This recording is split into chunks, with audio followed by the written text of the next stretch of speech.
마태복음 오늘 마지막 강의 28장 1절에서부터 10절까지 다 함께 읽겠습니다. 시작. 안식일이 다 지나고 안식 후 첫날이 되려는 새벽에 막달라 마리아와 다른 마리아가 무덤을 보려고 갔더니 큰 지진이 나며 주의 천사가 하늘로부터 내려와 돌을 굴려내고 그 위에 앉았는데 그 형상이 번개 같고 그 옷은 눈같이 희건을 지키던 자들이 그를 무서워하며 떨며 죽은 사람과 같이 되었더라. 천사가 여자들에게 말하여 이르되 너희는 무서워하지 말라. 십자가에 못 박히신 예수를 너희가 찾는 줄을 내가 아노라. 그가 여기 계시지 않고 그가 말씀하신 대로 살아나셨느니라. 와서 그가 누우셨던 곳을 보라. 빨리 가서 그의 제자에게 이르되 가운데서 살아나셨고 너희보다 먼저 갈릴리로 가시나니 하라. 보라 내가 너에게 일렀느니라 하거늘 그 여자들이 무서움과 큰 기쁨으로 빨리 무덤을 떠나 제자들에게 알리려 하고 다름쥐 발세 예수께서 그들을 만나 이르시되 평안하냐 하시거늘 여자들이 나아가 그 붙잡은 경배하니 이에 예수께서 이르시되 무서워하지 말라. 가서 내 형제들에게 갈릴리로 가라 하라. 거기서 너를 보리라 하시니라. 아멘. 자리 앉겠습니다. 오늘 귀한 부활절 예배에 우리 김선자 권사님의 자부이신 우리 지미애 집사님이 함께 이 자리에 나오셨습니다. 환영합니다. 축복합니다. 아멘. 그리고 우리 주보의 광고에도 나왔지만은 혹시 파워포인트로 파워포인트 정확하면 제작으로 섬기기를 원하시는 분 계시면은 우리 임찬영 간사님에게 말씀을 해주시면 좋을 것 같습니다. 자, 오늘 본문 1절을 다시 한번 읽을까요? 시작. 안식일이 다 지나고 안식 후 첫날이 되려는 새벽에 막달라 마리아와 다른 아내가 무덤을 보러 갔더니 우리 기독교를 사회학적으로 종교로 분리를 합니다. 종교하면 이제 불교, 캐톨릭, 개신교 이렇게 나누기도 하죠.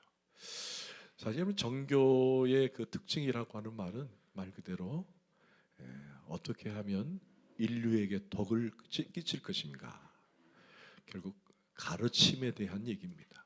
그래서 어떻게 우리가 인간답게 살고 어떻게 살아갈 것인가에 대한 가르침이 종교의 핵심 가치죠. 그래서 우리 교회를 종교의 사회학적으로 분류를 하고 있지만은 그러나 저희들은 엄연히 종교는 아닙니다. 우리 기독교를 가리켜서 우리는 생명이다라고 말합니다. 생명. 그 이유는 종교를 만들었던 모든 사람들은 다 죽었습니다. 어느 누구도 살았다라고 하는 그런 이야기도 없고 또 자신이 살 것이라고 예언한 적도 없습니다. 유일하게 내가 죽었다가 살아날 것이다 라고 하는 것은 우리 기독교밖에 없습니다.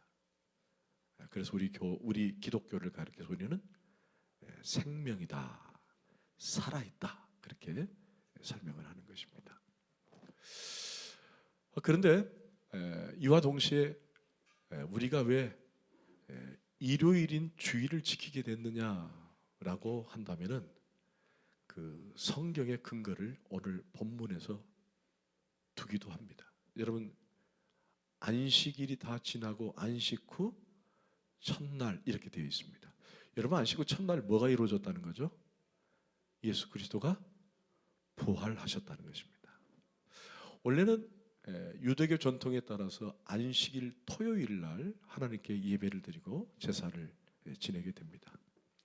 하지만 우리는 유대교가 아니라 예수 그리스도를 우리가 구세주로 영접하는 그리스도인들이기 때문에 그 그리스도가 우리에게 어떤 가르침에 대한 따름의 제자의 삶이 아니라 어떻게 보면 전적으로 그분이 십자가에 죽으시고 사흘 만에 다시 사셨다는 데에 핵심 가치가 있는 거예요.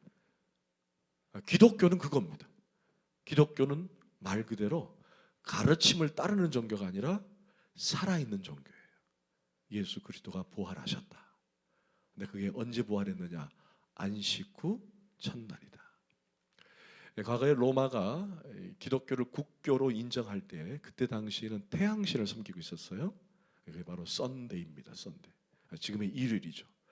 그래서 아마 로마가 국교로 기독교를 공인하고 받아들인 이후에 유대교 전통이 아니라 이 태양신을 섬겼던 것들을 이게 밀어내고 그리스도인들의 주의를 여기에 넣었다라고 하는 그런 학설도 우리가 받아들일 수는 있지만, 그러나 정확하게 말한다면은 안식 후 첫날 주일날, 오늘 여러분들은 바로 이 부활절날 주일을 지키게 된 것이다.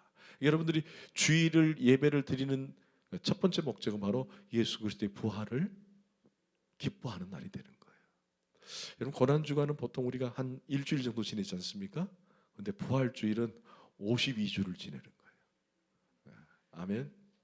여러분들이 매 주일마다 나올 때마다 하나님의 천지 창조에 대한 그 감격과 기쁨으로 예배하는 것과 동시에 그리스도가 부활하셨습니다. 그래서 초대 교회들은 안식 후 첫날 모이면서 뭘 했느냐?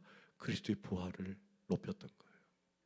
바로 그 성경의 근거가 오늘 본문에 있기도 합니다. 자, 그런데 이 안식 후 첫날 새벽 미명에 누가 등장하느냐? 한 여인의 이름이 등장합니다. 우리 다 같이 시작. 안식일이 다 지나고 안식 후 첫날이 되려는 새벽에 막달라 마리아와 다른 마리아가 무덤을 보았다. 두 마리아가 나오는데 그 앞에는 막달라라는 말이 등장을 합니다. 굳이 그냥 마리아들, 여러 명의 마리아들 이러면 되는데 굳이 구분을 시켜놨어요. 다른 사람도 시킨 것이 아니라 막달라만 특별히 구분을 시켜놨다는 거예요. 자, 그렇다면 마태복음의 기자인 이 마태는 뭔가가 의미를 부여하고 있다라고 볼 수 있는 거예요.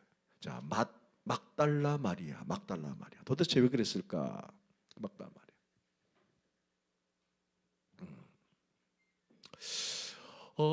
사실 이 마리아가 등장을 하는데 사실 성경에는 이 마리아라는 이름이 상당히 많이 나와요. 많이 나옵니다. 왜 마리아가 많이 나오느냐? 그때 당시에 마리아라는 이름이 아주 부르기 좋고 쓰기 좋았기 때문에 그래요. 옛날 우리나라 이 어르신들은 순자, 말자, 희자, 이 자자를 많이 썼잖아요. 자자. 이 자자성을 가지신 분 죄송합니다만 현주라는 이름도 상당히 많이 썼어요. 여러분, 예수라는 이름도 많이 쓴 거 아십니까? 지난 주일날 우리가 말씀드렸지만은 예수님께서 십자가에 이제 죽기 전에 빌라도 법정에 섰을 때 유대인들이 예수는 죽이고 누구는 놔달라 그랬죠. 그렇죠. 바나바죠. 여러분, 바나바 원래 이름이 예수예요. 예수예요. 바는 아들이란 뜻이고 라바는 아버지 이름이에요. 라바의 아들이에요. 라바의 아들은 나주라는 얘기예요. 그런데 원래 이름이 바나바 예수입니다. 그리고 분명하죠? 거기에 그리스도 예수. 예수가 여럿이에요. 근데 예수님만 특별히 그리스도 예수라고 칭하는 겁니다. 마리아라는 이름도 많아요. 이 마리아, 저 마리아, 이 마리아, 그러니까 앞에다 그냥 막달라 마리아를 써놓은 거예요. 도대체 이 막달라 마리아가 왜 이렇게 중요할까? 자, 오늘 거기에 대해서 우리가 한번 먼저 찾아봤으면 좋겠습니다. 이때 당시 로마 군병들이 빌라도에 의해서 이제 무덤을 지키게 됩니다. 여러분, 27장 56절을 먼저 한번 보십시다. 56절 시작. 그 중에는 막달라 마리아 또 야고보와 요셉 어머니 마리아와 또 세베대의 아들 어머니도 있었더라. 계속 마리아가 나오죠. 마리아가 나오는데, 자, 마리아가 이제 무덤을 지키고 있어요. 자, 그런데 거기 보니까 이 66절을 보십니다. 66절 시작. 그들이 경비병과 함께 가서 돌을 임봉하고 무덤을 굳게 지켰더라. 왜 예수님의 무덤을 굳게 지켰을까요? 그 이유는 이겁니다. 예수님이 공생애연 동안에 내가 죽을 것이다만 예언한 게 아니에요. 예수님은 죽을 것이다라만 얘기한 것이 아니라 내가 다시 살아날 것이라는 것까지 예언했거든요. 그러니까 그때 당시 대제사장과 바리새인들은 뭐라고 생각했어요? 야, 예수가 살아생전에 죽었다가 다시 산다고 얘기했다. 야, 저 걱정이다. 걱정이다. 그런데 자기 상식으로는 죽었다가 살아나는 게 가능하냐? 안 가능하거든요. 그러니까 무슨 생각을 했느냐? 야, 봐라. 예수가 죽었다 살아난다는 말은 결국 제자들이 그걸 듣고는 몰래 예수의 시체를 도둑질해서 가서 예수가 살았다라고 거짓말할 줄 모른다.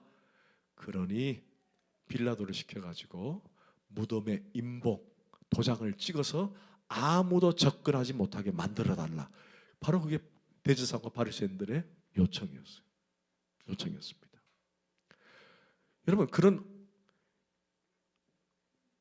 그런 이 지금 당시에 이 도적설이 상당히 유행했었어요. 예수님의 시체를 누가 훔쳐갈 것이다, 훔쳐갈 것이다.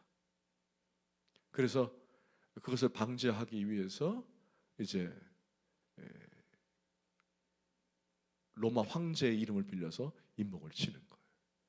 자, 여기까지의 영상을 한번 보고 이어서 말씀을 넘어가겠습니다.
성내로 가서 사람들에게 알려야 합니다.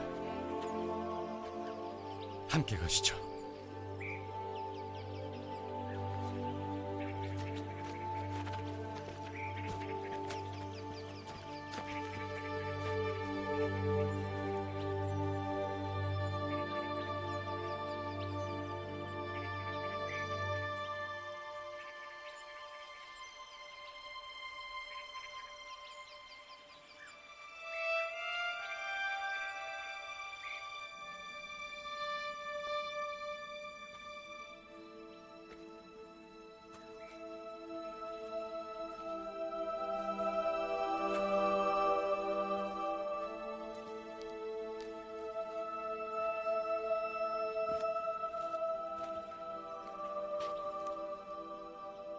여자여, 왜 그리 우느냐? 너는 누구를 찾느냐? 그분을 당신이 옮겼거든. 어디 계시는지 부디 말씀해 주세요. 그리하면 제가 모실게요. 마리아야, 라보니, 나를 만지지 말라. 나는 아직 아버지께로 올라가지 않았느니라. 내 형제들에게 가서 내가 내 아버지 곧 너희 아버지 내 하나님 곧 너희 하나님께로 올라간다고 전하라.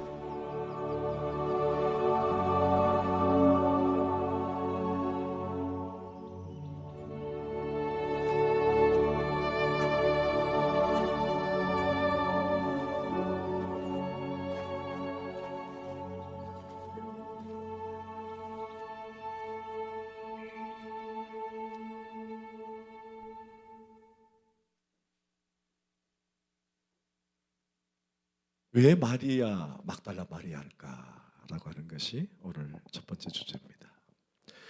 자, 우리 성경 하나 찾겠습니다. 마가복음 16장 9절 말씀. 자, 앞에 나와 있으니까 읽을까요? 시작. 예수께서 안식 후 첫날 이른 아침에 살아나신 후 전에 7 귀신을 쫓아내어 주신 막달라 마리아에게 먼저 보이셨다. 이게 중요한 단어가 뭐냐면 먼저 보이셨다라는 겁니다. 자, 부활 후에 예수님이 제일 먼저 보인 이 여인은 바로 막달라 마리아였다라고 하는 것입니다. 자, 그렇다면 이 막달라 마리아가 왜 예수님과 어떤 연관성이 있길래 마태는 이 여인을 막달라 마리아라고 굳이 설명을 하고 있었을까라는 것입니다. 마가복음 16장 9절에 보니까 전에 7 귀신을 쫓아내어 주신 막달라 마리아라고 되어 있습니다. 여러분, 혹시 제가 한번 질문하겠습니다. 여러분이 예수님이라면, 여러분이 예수님이면 십자가에 죽으시고 사흘 만에 부활하신 그 예수가 여러분이라면 제일 먼저 누구를 만나시겠습니까?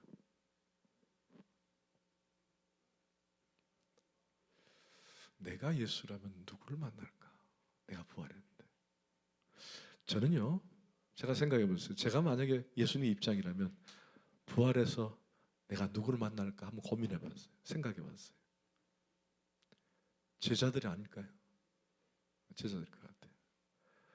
제자들에게 가가지고 알밤을 하나 딱 때리고, 야 인석들아 봐라, 내 살아났다. 그럴 것 같아요. 이러면 막 공생이었더니 잘 따라다니다가 갑자기 예수님이 십자가에 잡혀가시니까 모두 다 흩어지면서 십자가도 부인할 뿐만 아니라 또 예수님을 모른다고 막 부인하고 다 흩어졌잖아요. 그럼 예수님은 딱 부활해가지고 제일 먼저 나타나는 게 적어도 베드로 정도는 가셔서, 야 너 니 그럴 수 있냐? 다리 딱 흔드시면서 너 그럴 수 있냐? 아, 그리고 야단을 칠 수도 있잖아요. 네가 날 부인한다고? 이 녀석 봐라요. 봐라, 내 살았다. 이렇게 할 수 있잖아요. 어떤 분이 그러더라고요.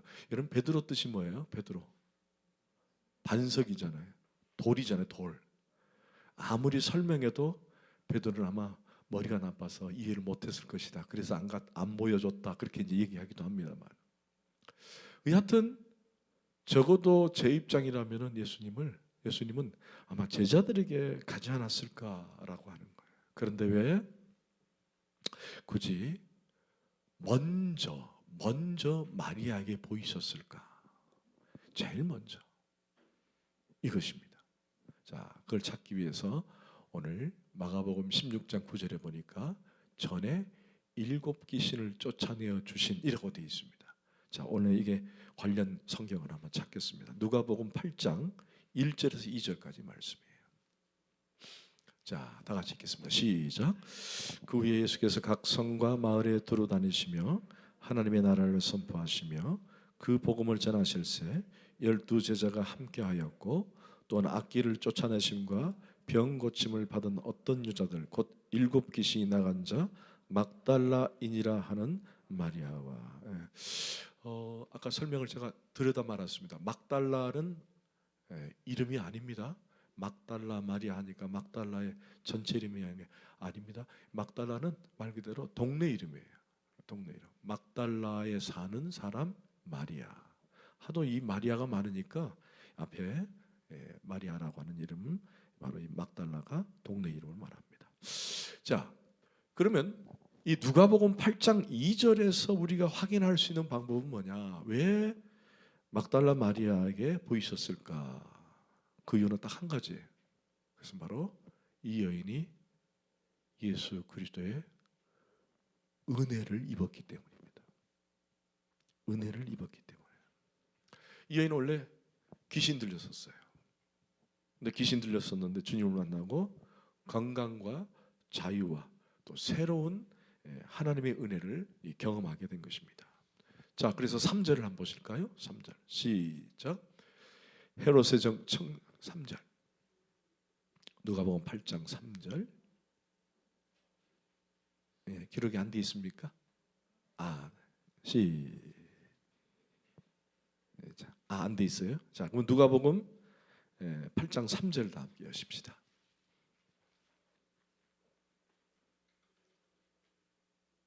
시작. 헤롯의 청지기 구사의 아내 요한나와 수산나와 다른 여러 여자가 함께하여 자기들의 소유로 그들을 섬기더라. 자, 누가 그랬다는 거죠? 막달라 마리아가 그가 병고침을 받고 난 다음에 여러 여인들과 함께 자신의 소유를 팔아서 예수님을 섬기고 했다라는 것입니다. 그러니까 이 여인은 하나님으로부터 예수 그리스도로부터 뭘 입은 거예요? 은혜를 입은 겁니다. 은혜를 입었고 그리고는 그 은혜를 잊지 않고 예수님을 향해 순종하고 봉사하고 섬기기 시작했다라는 거예요. 섬기기 시작했다. 근데 여러분 이 여인이 섬기고 난 다음에 어디까지 가는지 한번 보실까요? 자, 오늘 본문으로 돌아와서 마태복음 27장 55절을 한번 보십시다. 시작. 예수를 섬기며 갈릴리에서부터 따라온 많은 여자가 거기 있어 멀리서 바라보고 있다. 어디 있었다는 거예요? 십자가. 예수님께서 이제 십자가를 지시기 전에 그 밑에 이제 제자들이 다 흩어졌지만 여인들만 예수님께 더 나왔다는 것입니다. 그러니까 예수님을 섬김에 갈릴리부터 따라왔다는 것은 지금 거기에 누가 포함된 거예요? 막달라 마리아가 포함이 된 겁니다. 은혜를 입었고 예수 그리스도의 은혜에 감사해서 예수를 섬겼다는 거죠. 그렇게 섬겼어요. 자, 그리고 난 다음에 56절에 어떻게 시작을 했어요? 그 중에는 막달라 마리아. 아멘. 제일 먼저 이름이 막달라 마리아가 나오는 거예요. 이 여인은 한마디로 뭐예요? 은혜를 입었고 그 은혜에 그냥 있지 않고 하나님을 잘 섬겼고 그리고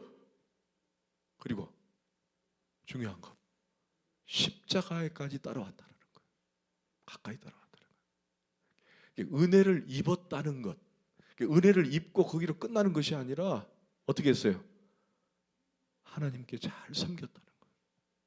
그리고 목숨을 내어줄 정도로. 여러분 생각해 보세요. 십자가에 그 예수님이 잡혀 돌아가실 때 제자들이 다 뿔뿔이 흩어졌던 이유가 뭐예요? 자기도 예수님처럼 잡혀서 죽을까 봐거든요. 죽을까 봐.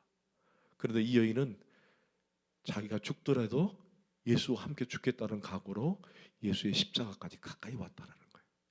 이게 바로 은혜 받은 사람의 상태입니다. 은혜 받은 상태의 마음이에요. 그러니까 은혜를 경험하고 그 은혜를 알고 은혜대로 사는 사람의 그 막달라 마리아를 통해서 하나님이 선택하신 거예요. 그래서 먼저 보이셨다. 이 말을 다른 말로 말하면 은혜 받으면 그리스도를 증거하게 돼 있다라는 거예요. 은혜를 받으면은 그리스도가 그 은혜 가운데 드러나기를 원하는 삶을 살게 돼 있다라는 거예요.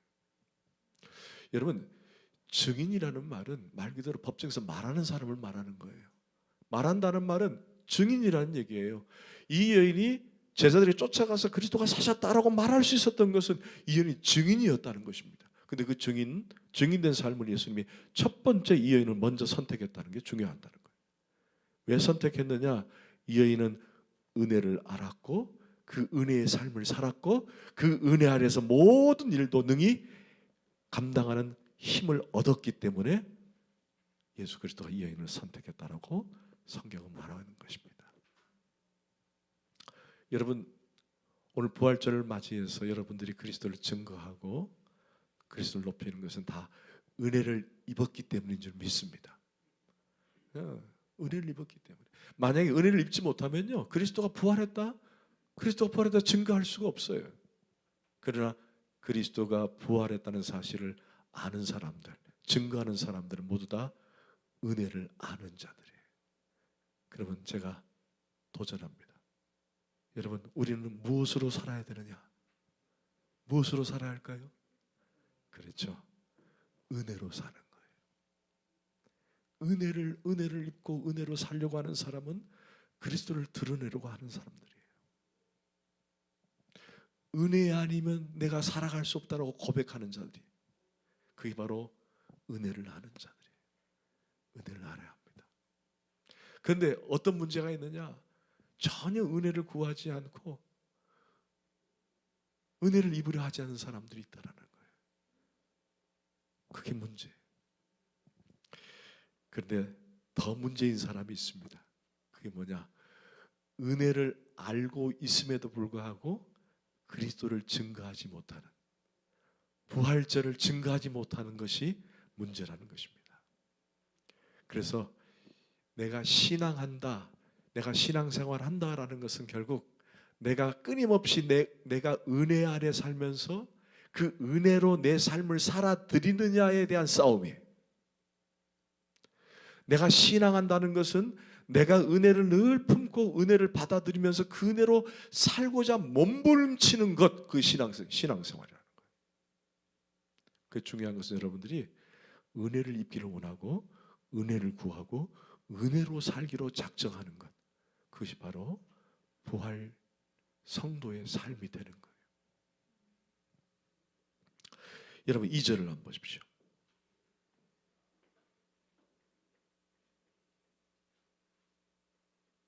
시작.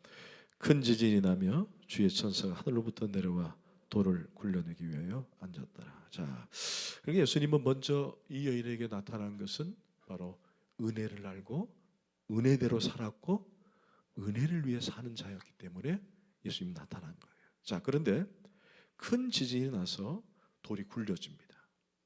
여러분, 큰 지진이 일어났다는 말은 무엇을 의미하는 것인가라고 하는 것을 우리가 알게 되는 겁니다. 여러분, 학개서 2장 6절에서 7절까지 말씀해 보십시다. 학개서 시작. 만군의 여호와가 이같이 말하노라.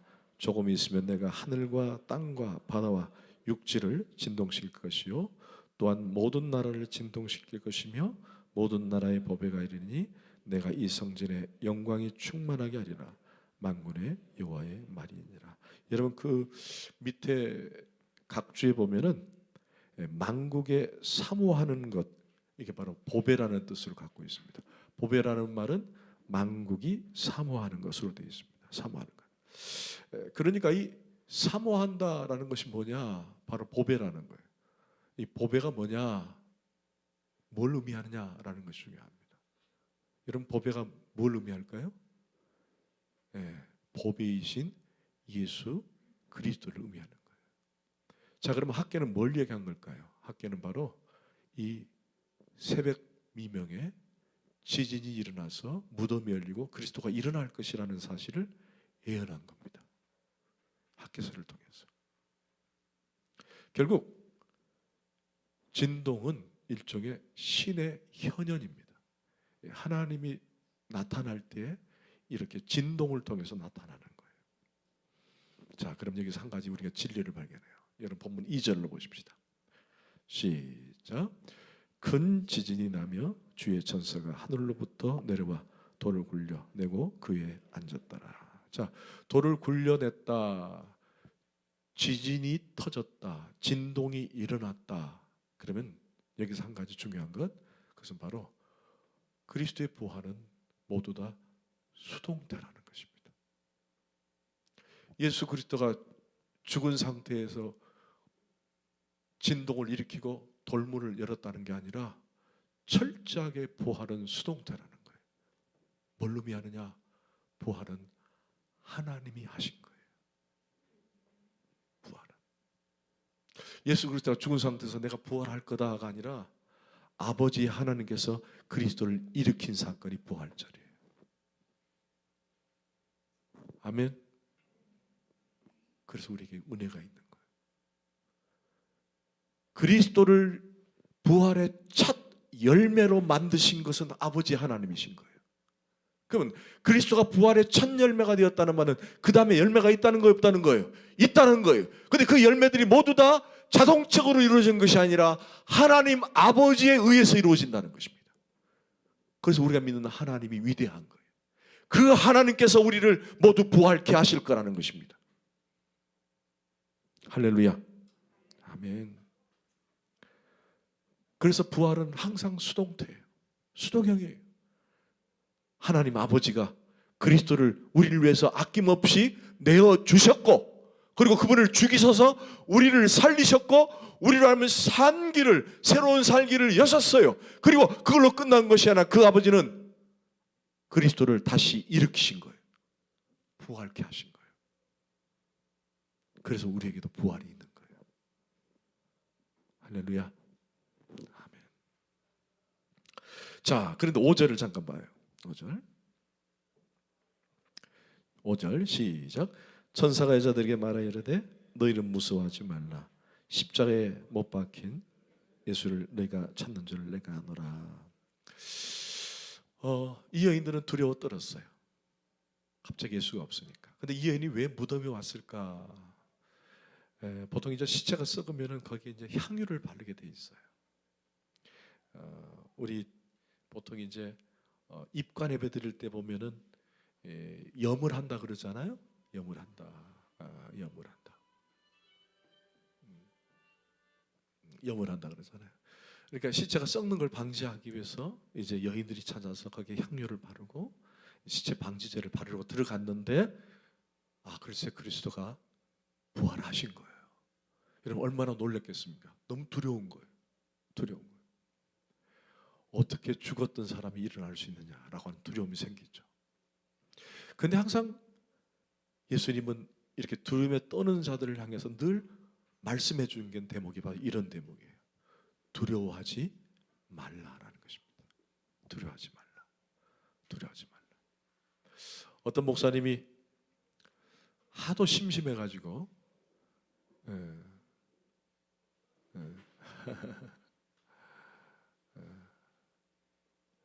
어떤 목사님이 하도 심심해가지고 성경에 두려워하지 말라가 몇 번 쓰였는가 찾아봤다고 합니다.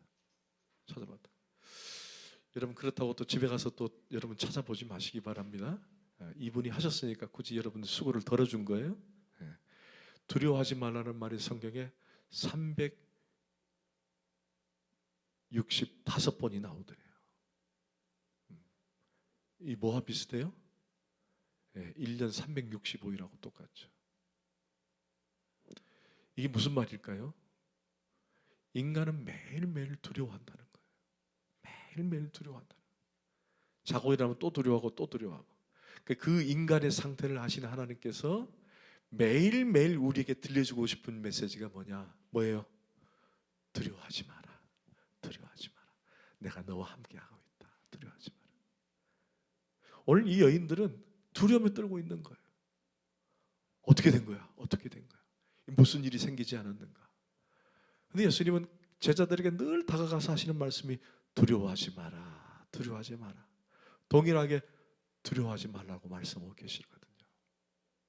오늘 저는 이 부활절을 맞이해서 그 주님의 음성을 동일하게 듣기를 원합니다. 여러분 늘 우리가 앞에 놓여 있는 모든 두려움들을 그리스도의 이름으로 능히 이길 줄 믿습니다. 두려워하지 마라. 주님이 두려워하지 마라. 저는 우리 주닮은 가족들이 신앙의 담대함이 있었으면 좋겠어요. 신앙의 담대함. 우리 앞에 어렵고 힘들고 고난이 오고 역경이 오고 그런 우리가 이해할 수 없는 길을 걸을 때 주님은 끊임없이 우리에게 속삭이는 말씀이 있습니다. 그게 바로 두려워하지 마라. 두려워하지 마라. 두려워하지 마라. 저는 오늘 부활절 메시지를 준비하면서 사실 오늘 마태복음을 이제 저희들이 강의를 마치지 않습니까? 마치는데 가만히 제가 지금까지 부활절을 무슨 부활절 메시지를 전했는가 생각해 봤더니 부활절 내용이 다 그거예요.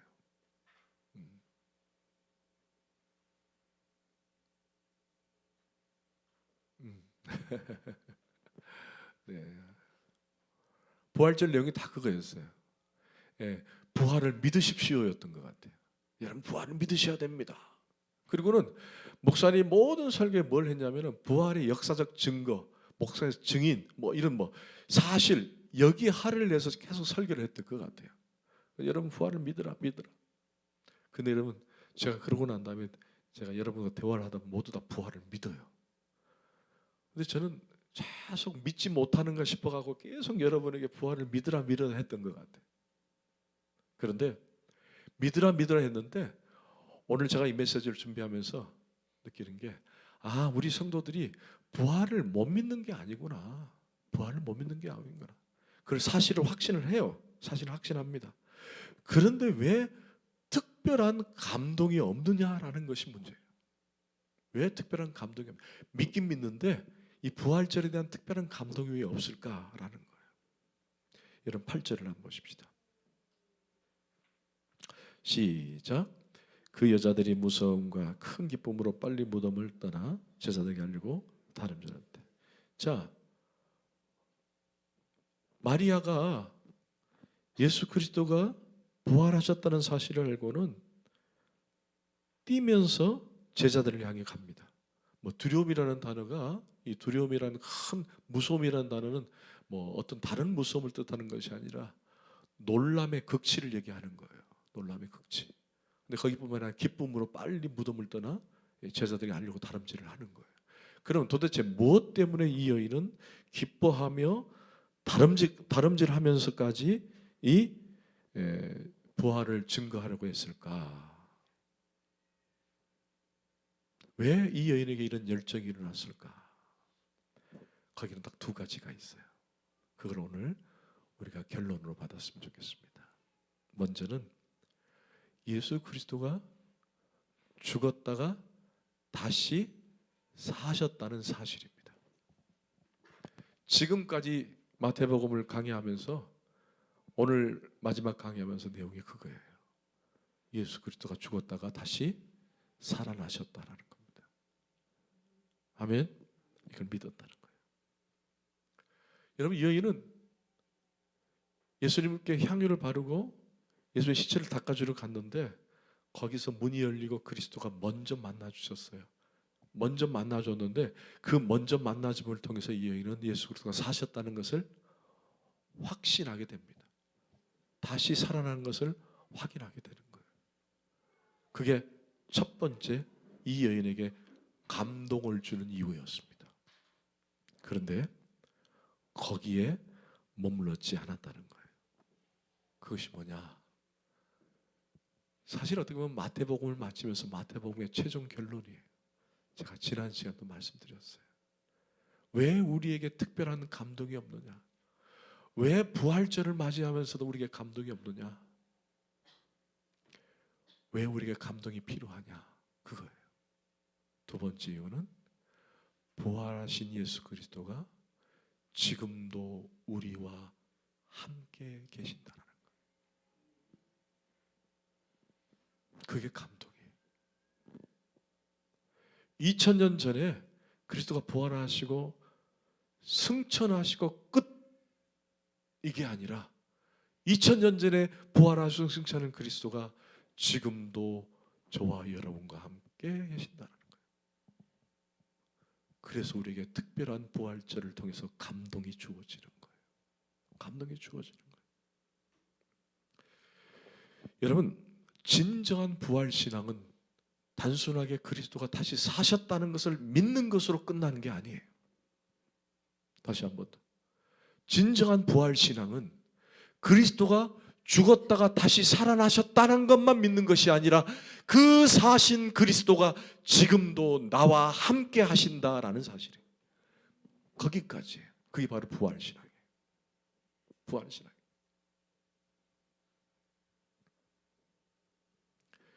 예수의 현재적 임재를 얘기하는 것입니다.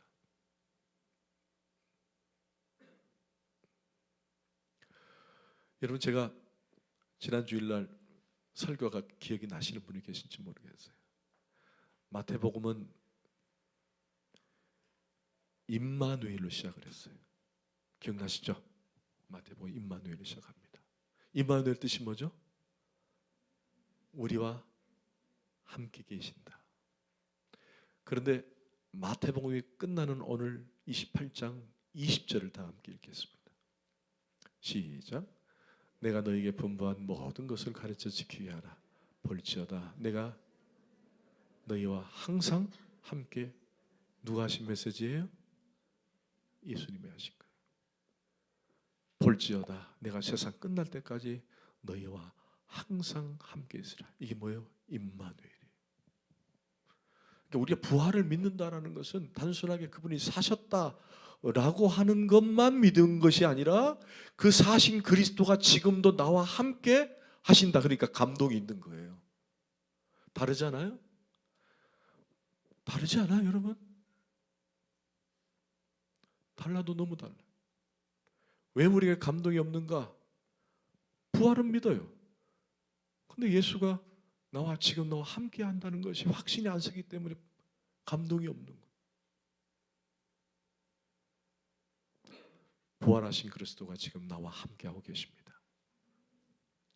제가 지난 주일에도 제가 간단히 간증을 했습니다만은 이제 아내 일주기를 끝내고 사실 저도 그 강도는 많이 줄었지만 하나님 많이 원망을 했었어요. 왜 하나님은 아직 더 일해야 할 주의 종을 데려가셨습니까? 하고 막 원망도 하고 불평도 하고 그렇게 시간을 좀 보냈던 것 같아요. 조금씩 그런 원망들이 서서히 이제 사라졌는데 결국 이제 4월 7일 지난 금요일 날 어제 그제 금요일 날 제가 이제 아내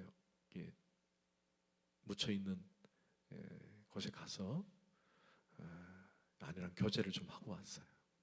교제를 하고 왔는데 가만히 생각을 해봤어요. 거기서.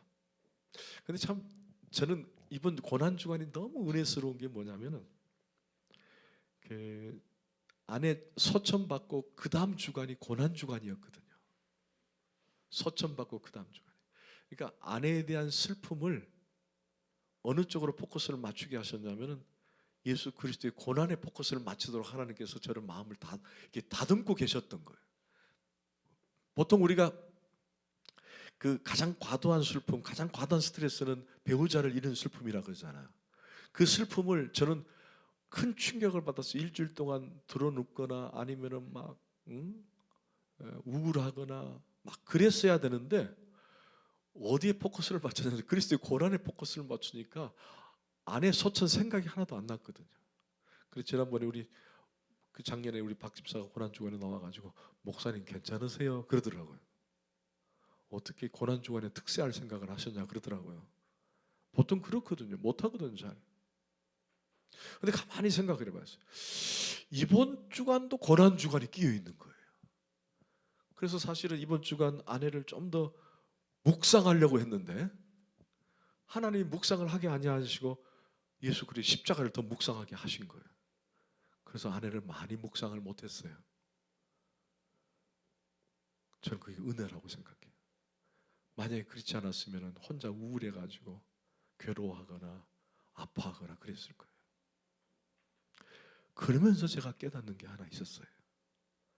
나는 1년 동안 하나님을 원망했고 불평했고 하나님 어떻게 그럴 수 있습니까? 라고 나는 그렇게 하나님께 외면했지만 그런데 그분은 나와 늘 함께하고 계셨다는 것을 깨달았게 됐어요. 그분은 한 번도 저를 떠난 적이 없더라고요.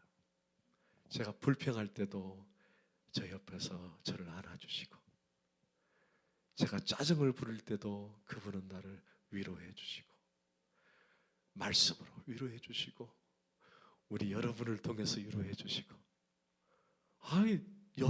여러분이 저를 한마디 위로해 주는 게 다 하나님이 해주신 거예요.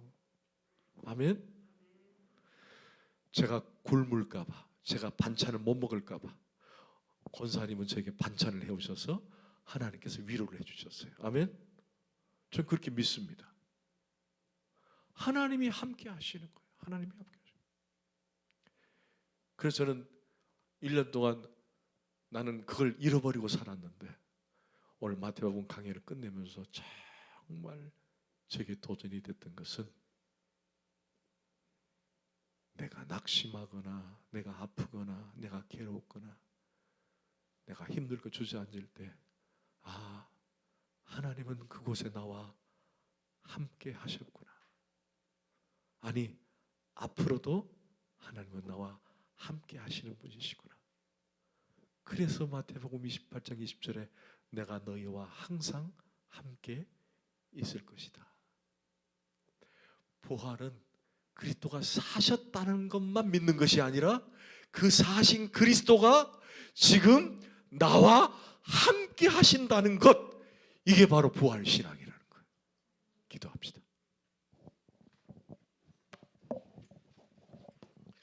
여러분, 그거면 됩니다. 뭐 다른 거 뭐 있어요? 부활은 역사적인 사건이에요. 그래서 저는 그걸 믿습니다. 그런데 그 믿는 것으로 끝나면 안 돼요. 여러분, 그 그리스도가 나와 함께하고 있다는 거예요. 부활하신 주님이 나와 함께하고 있다는 것입니다. 혹시 여러분 지금 어려움을 당하고 계십니까? 고난 당하는 계신 분이 계십니까? 여러분, 주님이 너희와 항상 함께할 거라고 말씀하십니다. 그 주님을 신뢰하십시오. 주님이 저와 여러분과 함께 하십니다. 하나님 감사합니다. 부활절 주일을 맞이해서 우리를 위해서 죽었다가 다시 사시고 부활의 소망을 품게 하시고 그래서 부활 신앙으로 살게 하시니 감사합니다. 그러나 그것으로 끝나는 것이 아니라 부활하신 그리스도가 지금도 나와 함께하고 계심을 우리가 고백하며 나가는 참된 부활의 신앙자들이 되게 하여 주옵소서. 예수 그리스도 이름으로 기도하옵나이다.